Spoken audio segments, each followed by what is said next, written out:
ये कहानी है जंगल में रहने वाले एक ठग की दो बेटियों की, जो जंगल से गुजरने वाले मुसाफिरों को छल कपट से लूटकर उनका कत्ल कर देती। पर फिर एक दिन एक ऐसा मुसाफिर आया जिससे उन सब की जिंदगी बदल गई। एक गुस्सैल राजा ने अपने पुत्र के किसी दोष के कारण उसे देश निकाला दे दिया। राजकुमार ने दुखी मन से अपने गुजारे के लिए 4 लाल और कुछ स्वर्ण भी अपने साथ ले लिए और भरे हृदय से अपने पिता का महल छोड़ दिया। चलते चलते वो जब शहर से कुछ दूर पहुंचा तो उसे एक साधु का आश्रम दिखाई दिया। राजकुमार उस साधु को दंडवत प्रणाम करके एक तरफ बैठ गया। जब साधु ने उसकी मायूस शक्ल और देह पर कीमती वस्त्र देखे तो साधु ने उससे पूछा, बच्चा तुम कौन हो और यहाँ कैसे आए? राजकुमार बोला, महाराज मैं राजा चंद्रगुप्त का पुत्र महेंद्रगुप्त हूँ। मुझे मेरे पिता ने देश निकाला दे दिया है, इसीलिए मैं परदेश जा रहा हूँ। रास्ते में आपका आश्रम दिखाई दिया तो मेरे मन में आया कि आपके भी दर्शन करता चलूं। साधु ने महेंद्रगुप्त की बात सुनकर कहा, वत्स तुम नेक इंसान हो और परदेश जा रहे हो, इसलिए मैं तुम्हें 4 बातें बताता हूँ। तुम उन बातों पर अमल करना। परदेश में ये बातें तुम्हारे अवश्य ही काम आएंगी। पहली यह कि परदेश में एक से भले 2 होते हैं। दूसरी यह कि परदेश में दूसरे के हाथ का बना खाना मत खाना। अगर खाना भी पड़े तो पहले किसी जानवर को खिला देना। तीसरी बात यह कि परदेश में किसी दूसरे की बिछाई हुई चारपाई पर मत सोना। अगर सोना भी हो तो पहले बिस्तर को अच्छी तरह झाड़ लेना। चौथी बात यह कि यदि कहीं शत्रुओं के फंदे में फंस जाओ तो जहाँ तक हो सके नरमी और ज्ञान की बातें सुनाकर अपना उद्देश्य प्राप्त करना। साधु ने कहा, मेरी ये 4 बातें हमेशा याद रखना। साधु की बातें सुन साधु को प्रणाम कर राजकुमार परदेश चल पड़ा। जब चलते चलते बहुत दिन बीत गए तो वह एक जंगल में पहुंचा। वहां उसने देखा कि एक चील एक कछुए के बच्चे को लेकर उड़ी जा रही है। संयोगवश बच्चा उस चील के पंजे से निकलकर गिर गया। महेंद्रगुप्त ने कछुए के तड़पते हुए बच्चे को देखा तो उसे बड़ी दया आई। उसने मन में सोचा कि इस बच्चे को पालना चाहिए। इस बच्चे को पालने से 2 बातें होंगी। पहली तो यह कि इस बच्चे के प्राण बच जाएंगे और दूसरी यह कि साधु द्वारा कही गई पहली बात भी पूरी हो जाएगी कि सफर में एक से भले 2 होते हैं और इससे बातें करते हुए दिन भी आसानी से बीतेंगे। यह सब सोचकर महेंद्रगुप्त ने बच्चे को अपने साथ ले लिया। अब सफर में उसके साथ वह कछुए का बच्चा भी हो लिया। कुछ दिन के सफर के बाद राजकुमार को एक अच्छा सा स्थान दिखाई पड़ा। उस स्थान पर पहुंचकर उसने कुछ खाया पिया और फिर कछुए के बच्चे से बोला, तुम यहाँ बैठे रहना, मैं जरा थोड़ी देर सो लूं। यह कहकर महेंद्रगुप्त एक पेड़ के नीचे सो गया। उसी पेड़ के ऊपर एक सांप और एक कौवा रहते थे। उन दोनों का यह दस्तूर था कि जब कोई मुसाफिर उस पेड़ के नीचे ठहरता तो सांप उसे डस लेता और कौवा उसकी आंखें निकाल लेता। नाग ने जब सोते हुए मुसाफिर को देखा तो पेड़ के नीचे उतरा और राजकुमार को डस लिया। सांप के डसते ही तुरंत राजकुमार के प्राण पखेरु उड़ गए। कुछ देर में जब कछुए की नजर महेंद्रगुप्त पर पड़ी तो वह उसे मरा देखकर बहुत घबराया और महेंद्रगुप्त के ऊपर बैठकर रोने लगा। तभी कौवा भी पेड़ से नीचे उतरा और ज्यों ही उसने महेंद्रगुप्त की आंखें निकालनी चाही त्यों ही कछुए ने झपटकर कौवे की गर्दन को मुंह से पकड़ लिया। कौवे ने बहुत जोर लगाया मगर कछुए ने उसे नहीं छोड़ा। तब कौवे ने सांप को पुकारा। कौवे की आवाज सुनकर सांप आ गया। उसने बड़े जोर से कछुए की पीठ पर डंक मारा परंतु कछुए ने अपना मुंह भीतर कर लिया। सांप ने कई बार कछुए की पीठ पर डंक मारा किंतु हर बार कछुआ अपना मुंह अंदर कर लेता। जब सांप का कछुए पर बस नहीं चला तो उसने कछुए से प्रार्थना की कि तुम मेरे मित्र को छोड़ दो। यह सुनकर कछुआ बोला, नहीं, तूने मेरे मित्र को डसा है, अब मैं भी तेरे मित्र की जान लूंगा। तू मेरे मित्र को छोड़ दे तो मैं तेरे मित्र को जीवित कर दूंगा। यह कहकर सांप ने काटी हुई जगह पर मुंह रखकर महेंद्रगुप्त के शरीर से विष खींच लिया और बोला, अब तो मेरे मित्र को छोड़ दे। कछुए ने जब राजकुमार को देखा कि उसे थोड़ा होश आ रहा है और उसका जहर उतर रहा है तो उसने कौवे को छोड़ दिया। जब महेंद्रगुप्त को होश आया तब कछुए ने उसे सांप के डसने का सारा हाल सुनाया। कछुए की बात सुनकर तुरंत महेंद्रगुप्त के मन में साधु की बताई पहली बात खटकी। सोचा, साधु की एक बात तो काम आई कि एक से भले 2 होते हैं। मन ही मन उसने साधु को धन्यवाद दिया और आगे बढ़ चला। चलते चलते कुछ दिनों के बाद जब वे समुद्र के किनारे जा पहुंचे तब कछुए के बच्चे ने कहा, मित्र, मेरा देश आ गया है। यदि तुम कहो तो मैं अपने माता पिता से मिलाऊं। उनसे बिछड़े बहुत दिन हो गए हैं, वे बहुत दुखी होंगे। महेंद्रगुप्त ने उसे जाने की आज्ञा दे दी और स्वयं रात को वहीं समुद्र के किनारे उस जंगल में ठहर गया। जिस जंगल में राजकुमार ठहरा हुआ था उसी जंगल में वहां से कुछ दूर ही एक ठग का परिवार रहता था। ठग के 2 लड़कियां और 4 बेटे थे। उसकी बड़ी बेटी ज्योतिष विद्या जानती थी। जब भी कोई राहगीर, कोई यात्री उस जंगल से गुजरता और उसके पास कुछ कीमती होता तो ठग की बड़ी बेटी अपनी विद्या से जान लेती थी। आज फिर से उसे बहुत दिनों बाद बहुत से खजाने की महक आई। उसने अपने पिता से कहा, ऐसा प्रतीत होता है कि इस जंगल में एक पथिक आया हुआ है। उस पथिक के पास 4 लाल हैं। यदि तुम लोग उस पथिक को यहाँ ले आओ तो उससे लाल लेना मेरा काम है। यदि वे लाल हमको मिल जाएं तो हम जन्म भर के लिए निहाल हो जाएंगे, परंतु उस पथिक को मारना मत, उसे जीवित ही पकड़ लाओ। ठग अपने बेटों के साथ तुरंत उसकी तलाश में निकल पड़ा। वे थोड़ी ही दूर चले होंगे कि उन्होंने देखा एक आदमी एक पेड़ के नीचे सो रहा है। उसे देखकर उन्होंने सोचा कि यह वही पथिक हो सकता है जिसके पास लाल है। वे उसे पकड़कर ले गए और अपनी बड़ी बेटी के हवाले करके बोले, इससे लाल निकलवाना अब तेरा काम है। ठग की बड़ी बेटी ने पूरे आश्वासन के साथ कहा, तुम लोग चिंता मत करो, मैं इससे लाल निकलवा लूंगी।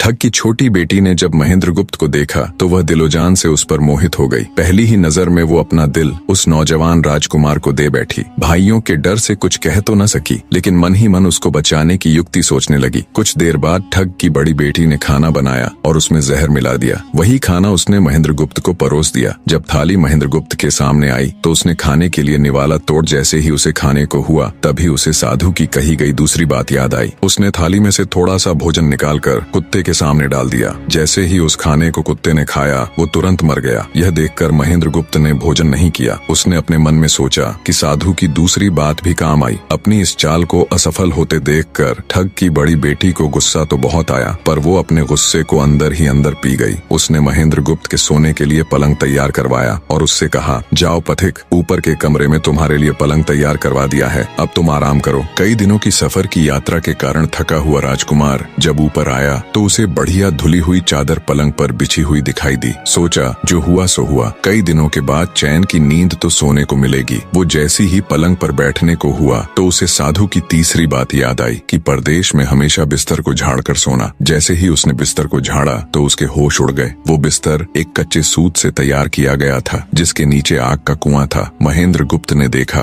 कुएं के अंदर बड़े बड़े आग के अंगार धधक रहे हैं। सोचा साधु की तीसरी बात भी काम आई। उसने एक बार फिर मन ही मन साधु का धन्यवाद किया और पास पड़ी एक टूटी हुई चारपाई पर लेट गया। थोड़ी देर पहले जो राजकुमार चैन की नींद लेने की सोच रहा था, अब नींद उसकी आंखों से कोसों दूर थी। अब तो उसे अपनी जान के लाले पड़े थे। सोचने लगा आज की रात बचना बहुत कठिन है। तभी ठग की छोटी बेटी मौका पाकर आई और कहने लगी, हे प्रिय, मैं तुम पर दिलोजान से न्यौछावर हूँ, परंतु आज की रात मेरे वश में कुछ नहीं है। आज की रात मेरी बड़ी बहन की बारी है। जिस तरह भी हो सके बस आज की रात मेरी बहन से अपने प्राण बचा लो, कल मेरी बारी है। हे स्वामी, मैं तुम्हारी दासी हूँ, मैं तुम्हें साफ बचा लूंगी। इतना कहकर ठग की छोटी बेटी चली गई। जब सब लोग खाना खा चुके तो ठग की बड़ी बेटी ऊपर बने कमरे में चली। सोचा अब तक तो पथिक जलकर राख बन चुका होगा, पर जैसे ही वो कमरे के अंदर आई और देखा कि पथिक तो बिल्कुल सही सलामत टूटी हुई चारपाई पर लेटा हुआ है तो उसके क्रोध की कोई सीमा न रही। तुरंत उसने कटार निकाली और क्रोध से बोली, हे पथिक, या तो अपने चारों लाल मुझे अभी के अभी दे दे, वरना मैं तुझको मार डालूंगी। उसी समय महेंद्रगुप्त को साधु की चौथी बात याद आई कि कहीं शत्रुओं के फंदे में फंस जाओ तो जहाँ तक हो सके नरमी और ज्ञान की बातें सुनाकर अपना उद्देश्य प्राप्त करना। उसने सोचा कि आज रात बचना मुश्किल है, पर साधु की चौथी बात भी आजमानी चाहिए। महेंद्रगुप्त ने यह सब सोचकर लड़की से कहा, मेरे पास लाल नहीं है, यदि तू मुझको मारेगी तो वैसे ही पछताएगी जैसे बंजारा अपने कुत्ते को मारकर पछताया था। लड़की गुस्से में बोली, कौन बंजारा और कौन सा कुत्ता, क्या बक रहे हो तुम? तब राजकुमार बोला, तुम नहीं जानती तो सुनो लड़की, एक बंजारा था जिसने एक कुत्ता पाल रखा था। वो कुत्ता बहुत समझदार था जिसे बंजारा अपनी औलाद से भी ज्यादा प्यार करता था। एक समय ऐसा आया कि एक कातक नाम की भयंकर बीमारी के चलते बंजारे का सारा परिवार उस बीमारी की भेंट चढ़ गया और बंजारे की करोड़ों की संपत्ति भी बिक गई। दुखी बंजारा अपने कुत्ते को लेकर आगरा में एक साहूकार के पास जाता है और साहूकार को 10,000 के बदले अपना कुत्ता गिरवी रखने को बोलता है। उस समय 10,000 एक बहुत बड़ी रकम होती थी। पहले तो बनिए ने बंजारे को मना कर दिया, पर फिर कुछ सोचकर उसने बंजारे को 10,000 रुपए दे दिए। कुछ ही समय बीता था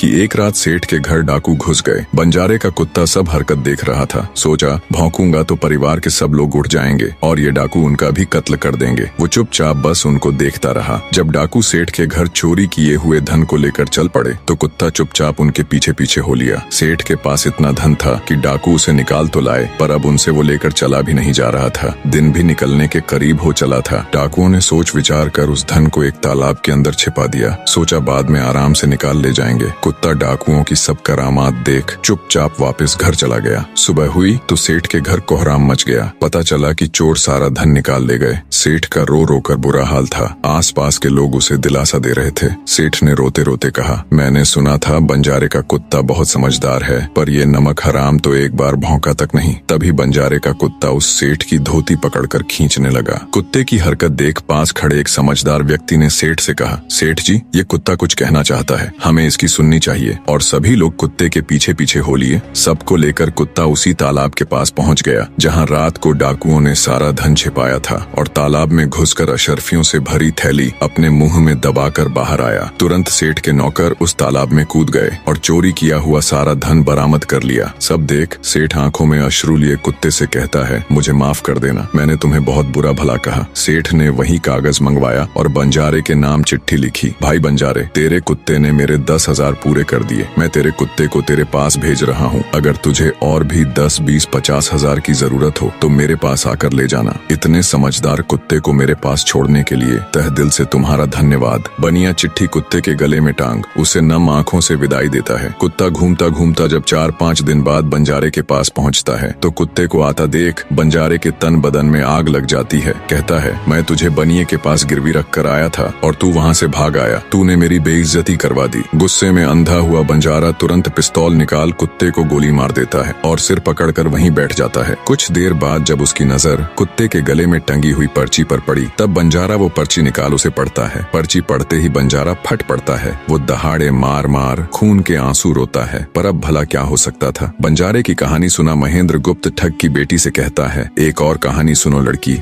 एक राजा के पास एक बहुत समझदार पढ़ाया हुआ तोता था। वह बड़ा चतुर था। एक दिन राजा तोते को अपने साथ गंगा स्नान को ले गया और उसको घाट पर बैठाकर स्वयं स्नान करने लगा। तभी तोते की नजर अमर फल पर पड़ी जो पास ही नदी में बहता हुआ आगे बढ़ा जा रहा था। वह उसको नदी से बाहर निकाल लाया और राजा के आने पर उसको वह अमर फल देता हुआ बोला, महाराज, यह अमर फल है, इसे खा लीजिए। राजा ने कहा, मैं अकेला अमर फल खाकर क्या करूंगा, अपने बाग में लगा दूंगा। जब इसमें फल लगेंगे तब सब कुटुंबियों को खिला कर अमर कर दूंगा। गंगा स्नान से लौटकर राजा ने वह फल माली को देकर कहा, इस फल को बाग में लगा दो। थोड़े ही दिनों में पेड़ फल फूल गया, उसमें फल लगने लगे। एक दिन एक फल पककर पेड़ से गिरा तो उसे सांप ने सूंघ लिया, जिससे वह जहरीला हो गया। अनजान माली वह अमर फल लेकर राजा के पास आया। राजा फल को देखकर बहुत खुश हुआ और कुछ सोचकर वो फल पहले कुत्ते को खाने को दिया, क्योंकि राजा बड़ा नीतिवादी और विचारवान था। वह जानता था कि बिना सोचे समझे किसी भी वस्तु को खाना ठीक नहीं होता। राजा ने ज्यों ही वह फल कुत्ते को खिलाया, कुत्ता मर गया। यह देखकर राजा ने क्रोधित होकर अपने तोते से कहा, बेईमान तोते, तू हमें जहर देकर मारना चाहता था। ये कहकर राजा ने क्रोध में आकर तोते को मार डाला और माली से कहा, इस पेड़ के चारों ओर घेरा डाल दो जिससे कोई इसका फल न खा सके। एक दिन उसी शहर में एक सास बहू में भीषण लड़ाई हुई। बुढ़िया घर से निकलकर कहने लगी, आज मैं राजा के बाग में जाकर जहर वाला फल खा लूंगी। ये कहकर वह बाग में आई और जैसे ही उसने फल तोड़कर खाया तो वह 16 वर्ष की युवती बन गई। जब राजा को यह समाचार मिला तो उसे सारा माजरा समझते देर न लगी। राजा को बड़ा दुख हुआ। वह कहने लगा,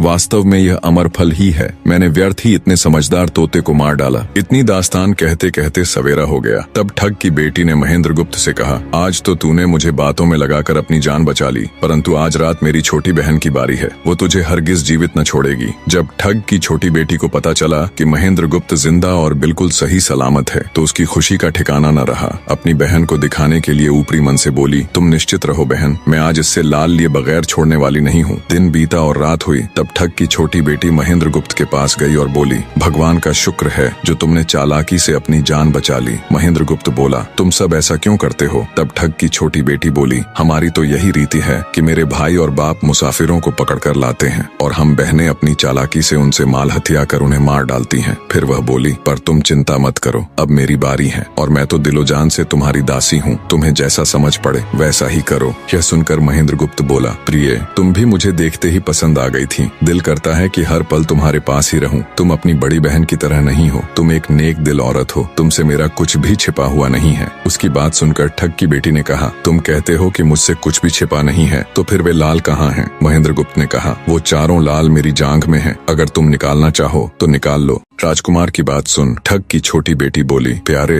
वो लाल तुम्हें ही मुबारक हो। मैं तो तुम्हारी दासी हूँ, तुम्हारे दर्शनों की प्यासी हूँ, मुझे तुम्हारे सिवाय और कुछ नहीं चाहिए। ये सुन महेंद्र गुप्त बोला, जो कुछ तुमने कहा है वह तो सब ठीक है, लेकिन ये प्यार और प्रेम की बातें सब धरी रह जाएंगी जब हमारे शरीर में प्राण ही नहीं रहेंगे, क्योंकि जब तुम्हारे बाप और भाइयों को इसका पता लगेगा तो हम दोनों की खैर नहीं। तब ठग की बेटी बोली, तुम चिंता मत करो, मेरे पास इसका भी उपाय है। आज रात को सबके सोने के बाद हम यहाँ से भाग चलेंगे और कहीं बहुत दूर रहेंगे जहाँ कभी मेरे भाई और बाप पहुँच न सके। महेंद्र गुप्त बोला, पर ये सब होगा कैसे? बोली, यहाँ से निकलने का एक ही उपाय है। मेरे पिता के पास 2 ऊँटनियाँ हैं, उनमें से एक तो दिन भर में 60 कोस चलती है और दूसरी दिन भर में 100 कोस चलती है। तुम उनमें से बड़ी वाली को खोल लाना, तब तक मैं हम दोनों के लिए कुछ धन बांध कर रख लूंगी। जब आधी रात हुई तब महेंद्र गुप्त ऊँटनी को खोलने चला गया। महेंद्र गुप्त ऊँटनी ले तो आया, मगर जल्दबाजी के कारण वह बड़ी के स्थान पर छोटी को ले आया। ठग की बेटी बहुत सा माल लेकर ऊँटनी पर बैठ गई और दोनों चल दिए। ऊँटनी जब चलते चलते 60 कोस पहुंची तो जंगल में रुककर खड़ी हो गई।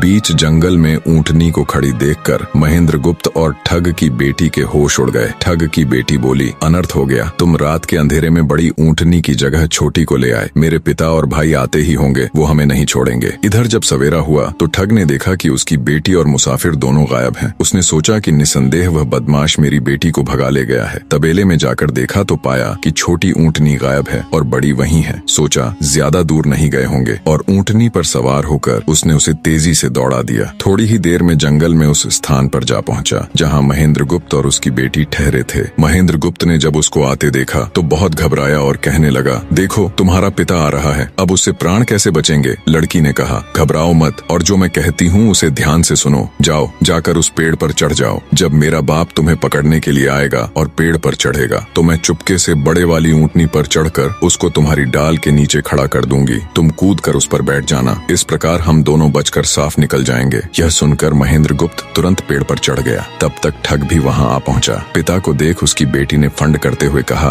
पिताजी ये दुष्ट मुझे धोखे से यहाँ भगा लाया, आप इसे छोड़ना नहीं। ये सुन गुस्से से तिल मिलाया ठग महेंद्र गुप्त को पेड़ पर चढ़ा देखकर ऊँटनी से उतरा और उसे पकड़ने के लिए पेड़ पर चढ़ने लगा। बाप के ऊँटनी से उतरते ही मौका देख ठग की बेटी ऊँटनी पर चढ़कर उसे महेंद्र गुप्त की डाल के नीचे पेड़ के पास ले आई। महेंद्र गुप्त तुरंत कूदकर उस पर बैठ गया। महेंद्र गुप्त के बैठते ही ठग की बेटी ने ऊँटनी को दौड़ा दिया। ठग हाथ देखता रह गया। ठग की बेटी और महेंद्र गुप्त कई दिनों का रास्ता तय कर एक शहर में पहुंचे और दोनों वहीं बस गए। वहां महेंद्र गुप्त ठग की बेटी के साथ आराम से दिन गुजारता रहा और जब उसके देश निकाले की अवधि पूरी हो गई तब वह उसको लेकर अपने राज्य चला गया और उसके साथ शादी कर हंसता खेलता जीवन व्यतीत किया। निष्कर्ष, महेंद्र गुप्त और ठग की बेटी की यह कथा हमें यह सिखाती है कि प्रेम और विश्वास का बंधन सबसे मजबूत होता है। जब बुद्धिमत्ता, धैर्य और निस्वार्थ प्रेम मिलते हैं तो असंभव को भी संभव बनाया जा सकता है। जीवन में चाहे कितनी भी कठिन परिस्थितियां क्यों न आए, सही निर्णय, संयम और परस्पर विश्वास हमें हर संकट से बाहर निकाल सकते हैं।